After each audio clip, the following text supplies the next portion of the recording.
नमस्कार दोस्तों, कालजयी कृतिया में आप सभी का स्वागत है। आज मैं लेकर आई हूँ मुंशी प्रेमचंद द्वारा रचित कहानी कप्तान साहब। कहानी का मुख्य पात्र जगत सिंह आलसी व कामचोर है। उसे सस्ते मनोरंजन के लिए घर से चोरी करने की लत लग जाती है, जिसके कारण उसके पिता को बहुत बड़ी सज़ा मिलती है। पिता पुत्र के रिश्ते को प्रेमचंद ने बड़े ही मार्मिक तरीके से उभारा है। आइए सुनते हैं। जगत सिंह को स्कूल जाना कुनैन खाने या मछली का तेल पीने से कम अप्रिय न था। वह सैलानी आवारा घुमक्कर युवक था। कभी अमरूद के बागों की ओर निकल जाता और अमरूदों के साथ माली की गालियाँ बड़े शौक से खाता। कभी दरिया की सैर करता और मल्लाहों की डोंगियों में बैठकर उस पार के देहातों में निकल जाता। गालियाँ खाने में उसे मज़ा आता था। गालियाँ खाने का कोई अवसर वह हाथ से न जाने देता। सवार के घोड़े के पीछे ताली बजाना, एक्को को पीछे से पकड़कर अपनी ओर खींचना, बूढ़ों की चाल की नकल करना उसके मनोरंजन के विषय थे। आलसी काम तो नहीं करता, पर दुर्व्यसनों का दास होता है, और दुर्व्यसन धन के बिना पूरे नहीं होते। जगत सिंह को जब अवसर मिलता घर से रुपए उड़ा ले जाता। नकद न मिले तो बर्तन और कपड़े उठा ले जाने में भी उसे संकोच न होता। घर में शीशियाँ और बोतलें थी, वह सब उसने एक एक करके गुदरी बाजार पहुंचाती। पुराने दिनों की कितनी चीज़ें घर में पड़ी थीं, उसके मारे एक भी न बची। इस कला में ऐसा दक्ष और निपुण था कि उसकी चतुराई और पटुता पर आश्चर्य होता था। एक बार बाहर ही बाहर केवल कार्निसों के सहारे अपने 2 मंजिला मकान की छत पर चढ़ गया और ऊपर ही से पीतल की एक बड़ी थाली लेकर उतर आया। घर वालों को आहत तक न मिली। उसके पिता ठाकुर भक्त सिंह अपने कस्बे के डाक खाने के मुंशी थे। अफसरों ने उन्हें शहर का डाक खाना बड़ी दौड़ धूप करने पर दिया था, किंतु भक्त सिंह जिन इरादों से यहाँ आए थे उनमें से एक भी पूरा न हुआ। उल्टी हानि यह हुई कि देहातों में जो भाजी साग उपले ईंधन मुफ्त मिल जाते थे वे सब यहाँ बंद हो गए। यहाँ सबसे पुराना घराव था, न किसी को दबा सकते थे न सता सकते थे। इस दुरावस्था में जगत सिंह की हथलपकियाँ बहुत अखरतीं। उन्होंने कितनी ही बार उसे बड़ी निर्दयता से पीटा। जगत सिंह भीमकाय होने पर भी चुपके से मार खा लिया करता था। अगर वह अपने पिता के हाथ पकड़ लेता तो वह हिल भी न सकते, पर जगत सिंह इतना सीना जोड़ न था। हाँ, मारपीट घुड़की धमकी किसी का भी उस पर असर न होता था। जगत सिंह ज्यों ही घर में कदम रखता, चारों ओर से कांव कांव मच जाती। माँ दूर दूर करके दौड़ती, बहनें गालियाँ देने लगती, मानो घर में कोई सांड घुस आया हो। बेचारा उल्टे पांव भागता। कभी कभी 2-2, 3-3 दिन भूखा रह जाता। घर वाले उसकी सूरत से जलते थे। इन तिरस्कारों ने उसे निर्लज्ज बना दिया था। कष्टों के ज्ञान से वह निर्द्वंद्व सा हो गया था। जहाँ नींद आ जाती वहीं पर रहता, जो कुछ मिल जाता वही खा लेता। ज्यों ज्यों घर वालों को उसकी चोर कला के गुप्त साधनों का ज्ञान होता जाता, वे उसे चौकन्ने होते जाते थे। यहाँ तक कि एक बार पूरे महीने भर तक उसकी दाल न गली। चरस वाले के कई रुपए ऊपर चढ़ गए। गांजे वाले ने धुआंधार तकाजे करने शुरू किए। हलवाई कड़वी बातें सुनाने लगा। बेचारे जगत को निकलना मुश्किल हो गया। रात दिन ताक झांक में रहता, पर घात न मिलती। आखिर एक दिन बिल्ली के भागों छींक टूटा। भक्त सिंह दोपहर को डाक खाने से चले तो एक बीमा रजिस्ट्री जेब में डाल ली। कौन जाने हरकारा या डाकिया शरारत कर जाए। किंतु घर आए तो लिफाफा को अचकन की जेब से निकालने की सुधि न रही। जगत सिंह तो ताक लगाए हुए था ही, पैसे के लोभ से जेब टटोली तो लिफाफा मिल गया। उस पर कई आने के टिकट लगे थे। वह कई बार टिकट चुराकर आधे दामों पर बेच चुका था। चट लिफाफा उड़ा गया। यदि उसे मालूम होता कि उसमें नोट है तो कदाचित वह न छूता, लेकिन जब उसने लिफाफा फाड़ डाला और उसमें से नोट निकल पड़े तो वह बड़े धर्म संकट में पड़ गया। वह फटा हुआ लिफाफा गला फाड़ फाड़ कर उसके दुष्कृत्य को धिक्कारने लगा। उसकी दशा उस शिकारी की सी हो गई जो चिड़ियों का शिकार करने जाए और अनजाने में किसी आदमी पर निशाना मारते। उसके मन में पश्चाताप था, लज्जा थी, दुख था, पर उसे भूल का दंड सहने की शक्ति न थी। उसने नोट लिफाफे में रख दिए और बाहर चला गया।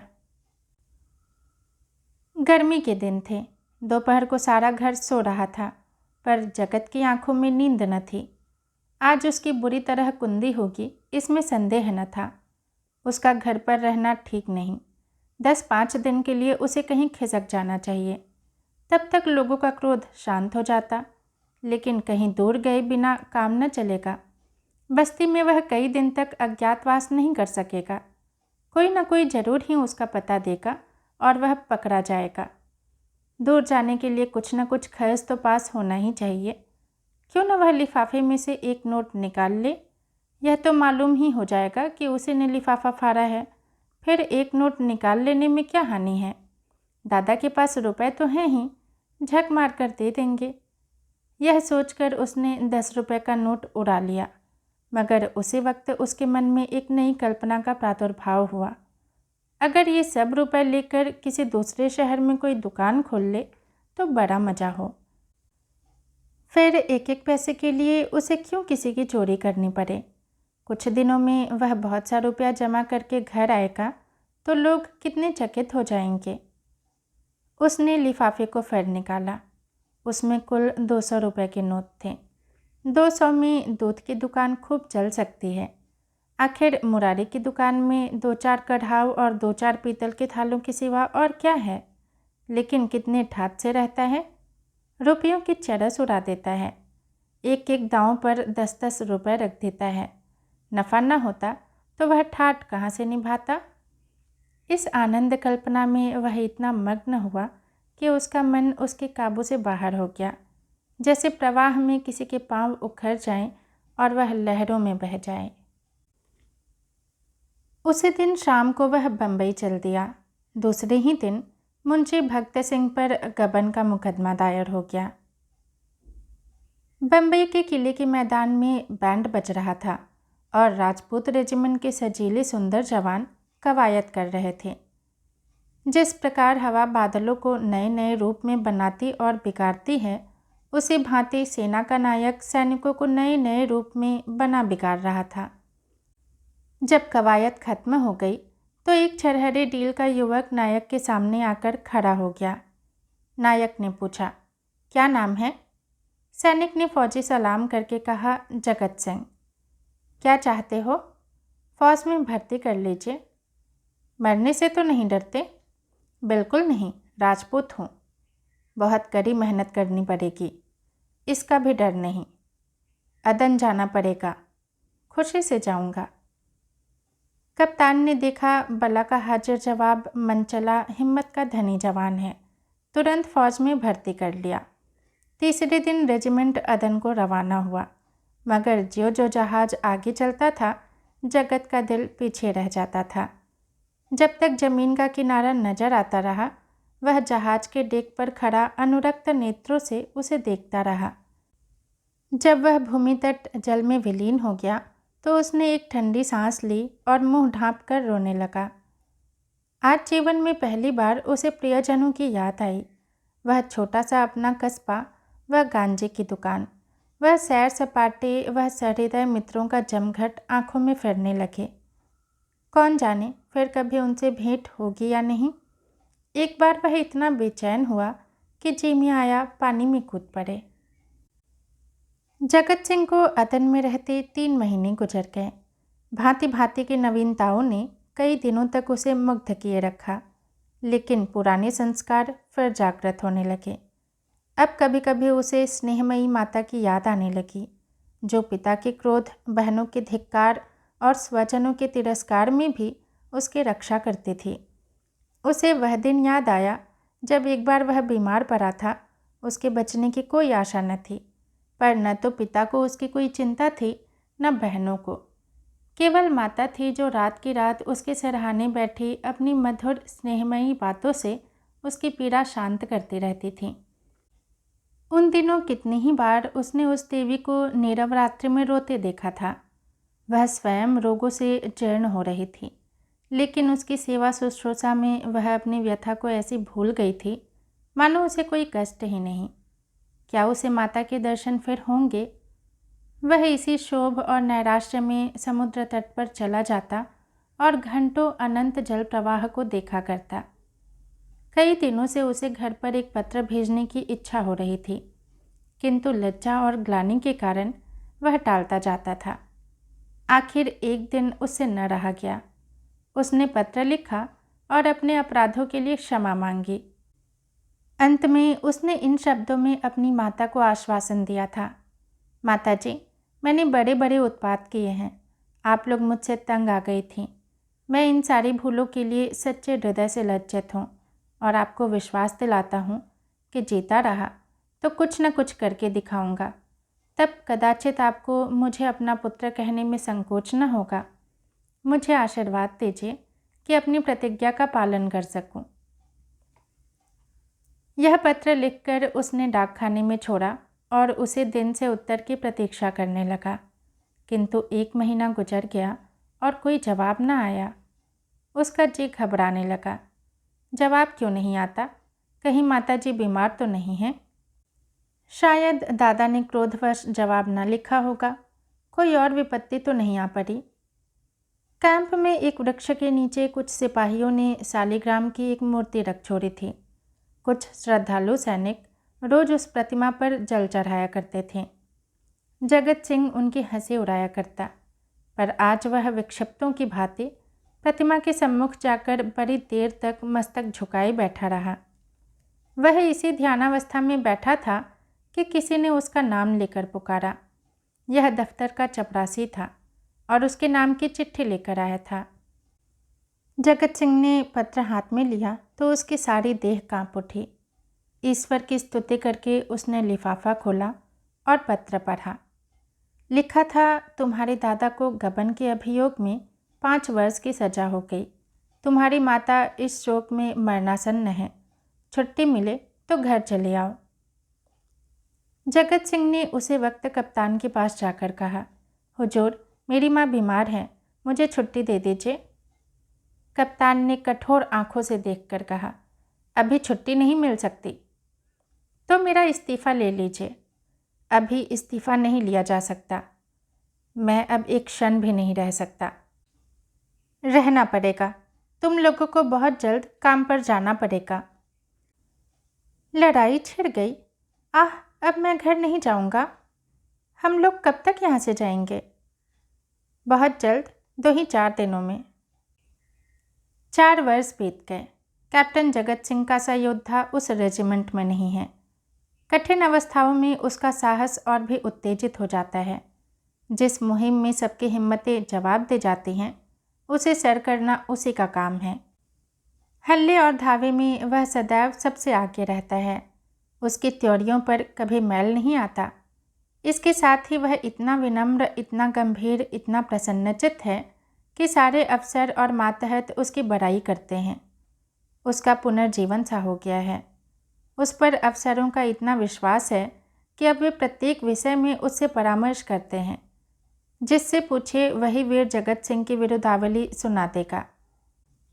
कैसे उसने जर्मनों की मैगजीन में आग लगाई, कैसे उसने अपने कप्तान को मशीन गनों की मार से निकाला, कैसे अपने एक मातहत सिपाही को कंधे पर लेकर निकल आया। ऐसा जान पड़ता है उसे अपने प्राणों का मोह ही नहीं, मानो वह काल को खोजता फिरता है।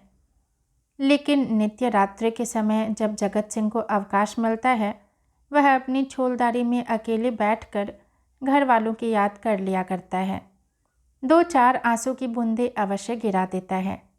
वह प्रति मास अपने वेतन का बड़ा भाग घर भेज देता है और ऐसा कोई सप्ताह नहीं आता जबकि वह माता को पत्र न लिखता हो। सबसे बड़ी चिंता उसे अपने पिता की है, जो आज उसी के दुष्कर्मों के कारण कारावास की यातना झेल रहे हैं। हाय, वह कौन दिन होगा जबकि वह उनके चरणों पर सिर रखकर अपना अपराध क्षमा कराएगा और वह उसके सिर पर हाथ रखकर आशीर्वाद देंगे। 4.25 वर्ष बीत गए। संध्या का समय है।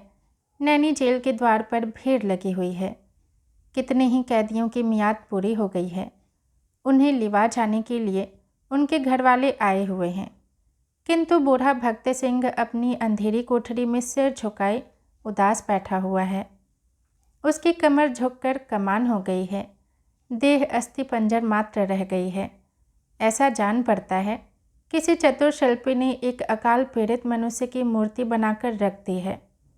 उसकी भी मियाद पूरी हो गई है, लेकिन उसके घर से कोई नहीं आया। आए कौन? आने वाला था ही कौन?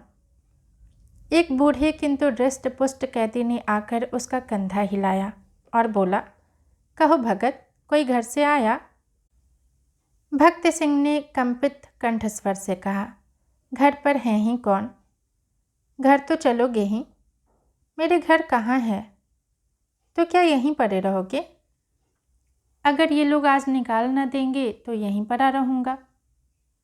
आज 4 साल के बाद भक्त सिंह को अपने प्रताड़ित निर्वासित पुत्र की याद आ रही थी, जिसके कारण जीवन का सर्वनाश हो गया, आबरू मिट गई, घर बर्बाद हो गया।